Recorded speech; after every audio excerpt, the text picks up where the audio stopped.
Et cette question que l'on se pose ce soir, l'OMS doit-elle se réformer? L'Organisation mondiale de la santé, vous le savez, est fortement critiquée pour sa gestion de la pandémie. Et ces changements, ces réformes éventuelles, eh bien, ils sont au menu de la 74e Assemblée mondiale de la santé qui se tient jusque lundi.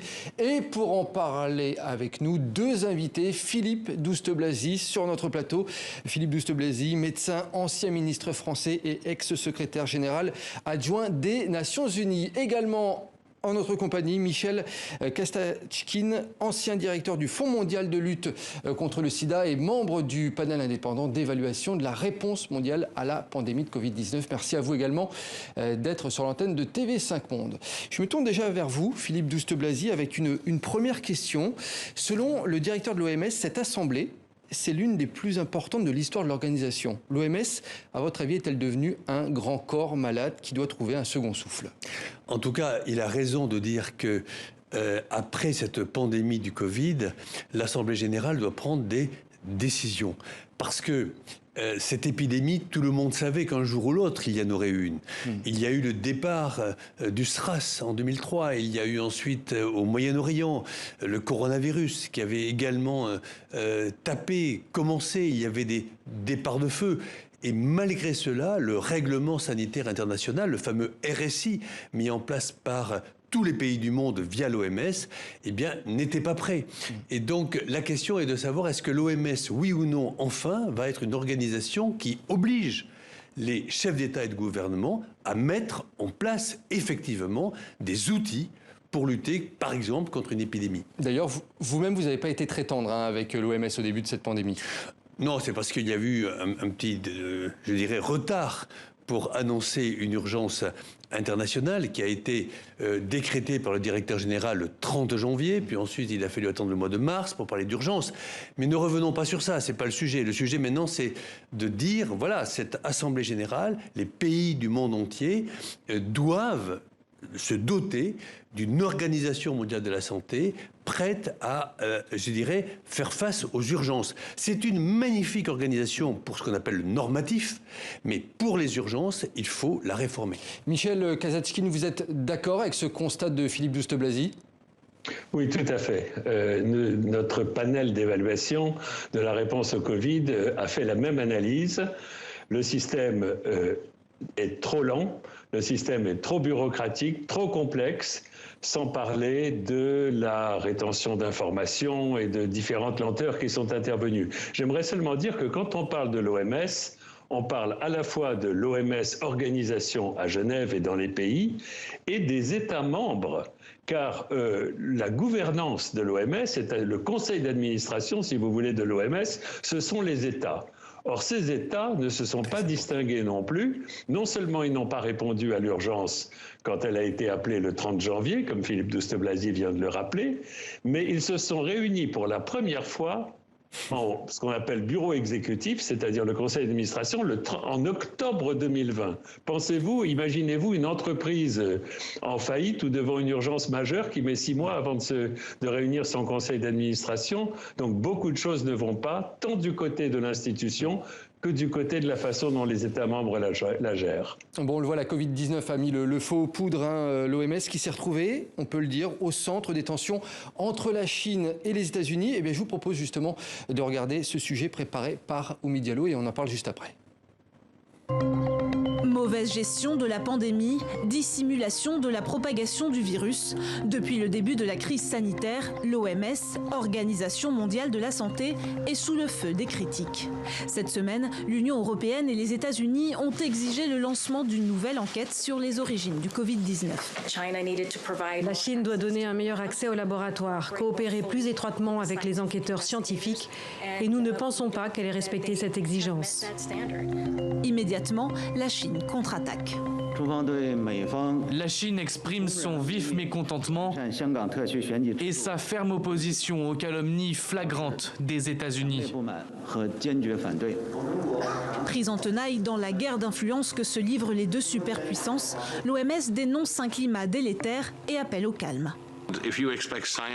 Si vous attendez des scientifiques qu'ils fassent leur travail, qu'ils collaborent et qu'ils obtiennent des réponses, S'ils cherchent l'origine du virus dans un environnement dénué de tout reproche, il faut que cela soit fait dans un environnement dépolitisé.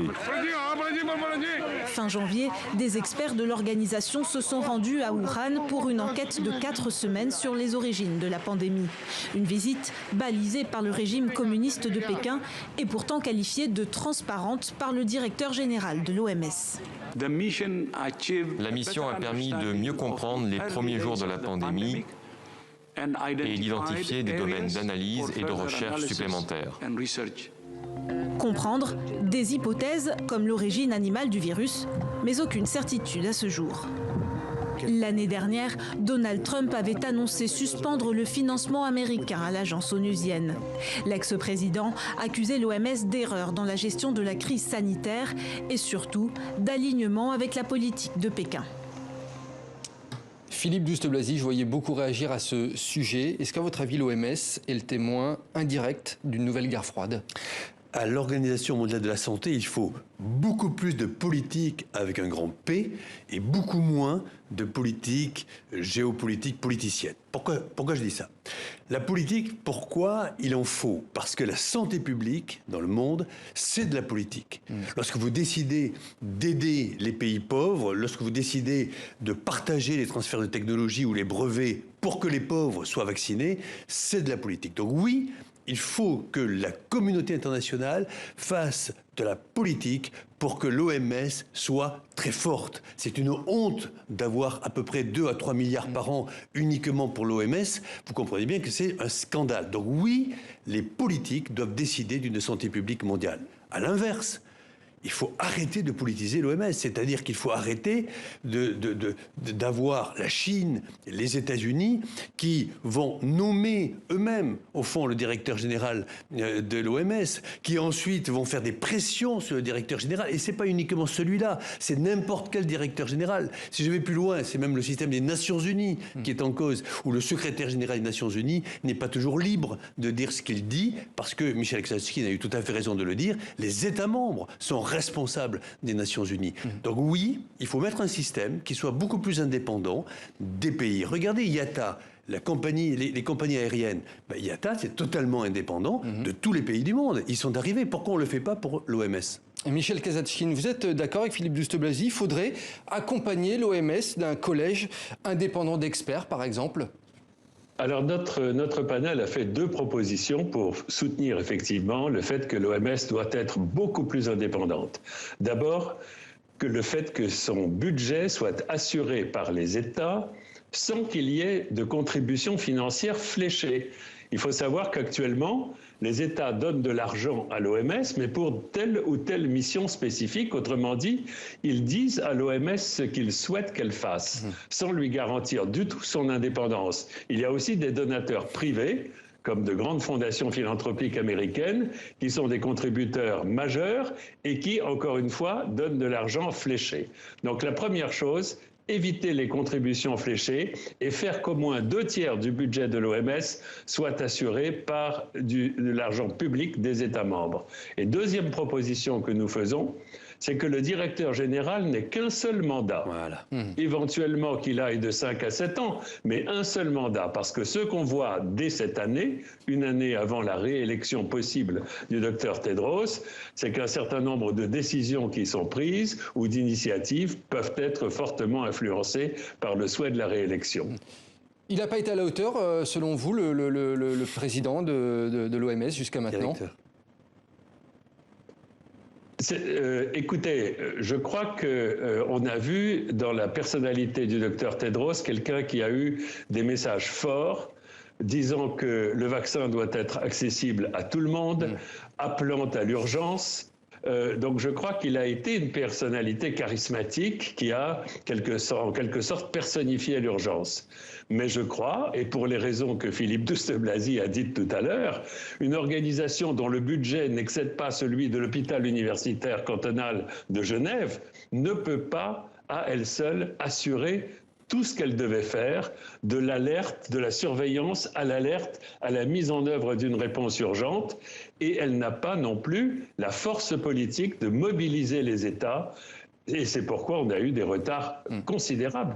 Philippe Douste-Blazy, toutefois, on peut souligner la coopération internationale avec le système COVAX. Ça va dans le bon sens, cette redistribution des vaccins, ou pas toutefois?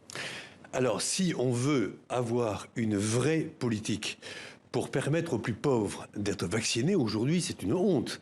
Il n'y a que les pays riches qui sont vaccinés, les pays pauvres ne le sont pas. Donc le COVAX, c'est de dire à la France, au Royaume-Uni, aux États-Unis, aux pays dits riches, ben vous allez payer le prix fort des vaccins, ce que vous achetez, le même prix que celui que vous achetez, et vous allez les donner aux pays pauvres. Vous comprenez bien que ça ne se fera jamais. Ça s'appelle de l'hypocrisie. Donc ça ne marchera pas. Bon, à l'inverse, si vous faites ce que nous avons créé, nous, en 2010, qui s'appelle la communauté de brevets, le Medicines Patent Pool, nous l'avons créé en 2010 pour le sida, pour la tuberculose et pour les hépatites. Eh bien, en 10 ans, nous avons eu 18 milliards de médicaments qui sont allés dans les pays pauvres, mais au lieu de valoir 20 000 ou 30 000 euros, ben, ils valaient 200 ou 100. Ça, c'était des accords de licence volontaires de la part des laboratoires, mais on a fait les pressions qu'il fallait pour que ces grands laboratoires acceptent le partage. C'est ça qu'il faut faire. Ça mérite un transfert de technologie, ça sera plus long que pour le sida, mais il faut le faire. Et j'attends que les communautés internationales acceptent ça, et pas uniquement, évidemment, l'OMS qui toute seule ne peut rien faire. Et justement, Emmanuel Macron, il s'est exprimé sur ce sujet devant la communauté française tout à l'heure. Le président français, il s'est dit favorable à une levée temporaire des droits de propriété actuels sur les vaccins. Écoutez. Je veux tenir cet objectif en Afrique d'atteindre les 40% de vaccinés d'ici la fin de l'année et de tenir avec l'Afrique le 60% mi-2022. Il est atteignable si on accélère les dons de doses, si on accélère les transferts de technologies pour produire en Afrique, ce qu'on a décidé hier, et c'est ce qu'on a fait avec l'Allemagne, avec les États-Unis d'Amérique, que je remercie ici aussi par le truchement de leur ambassadeur, et c'est ce qu'on fait aussi avec la SFI et l'Agence française de développement. Par contre, l'engagement que j'ai pris, c'est de dire partout où la propriété intellectuelle est un frein, nous devons la lever. Une réaction rapide, Michel Kazatchkine, sur ce que l'on vient d'entendre de la part d'Emmanuel Macron? La levée des brevets et de la propriété intellectuelle liée aux brevets, c'est quelque chose qui marche très bien pour les médicaments. Dans le cas de vaccins, le transfert de technologie, le transfert du savoir-faire est absolument essentiel.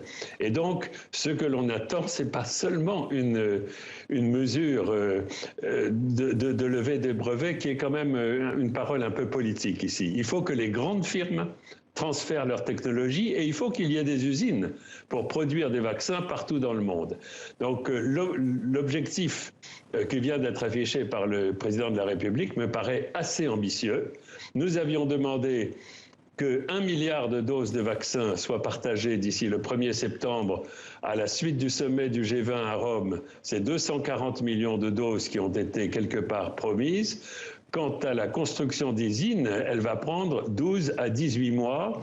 Donc le retard et le gap qui existe entre le Nord et le Sud en matière vaccinale va encore demeurer pendant de nombreux mois, à mon avis.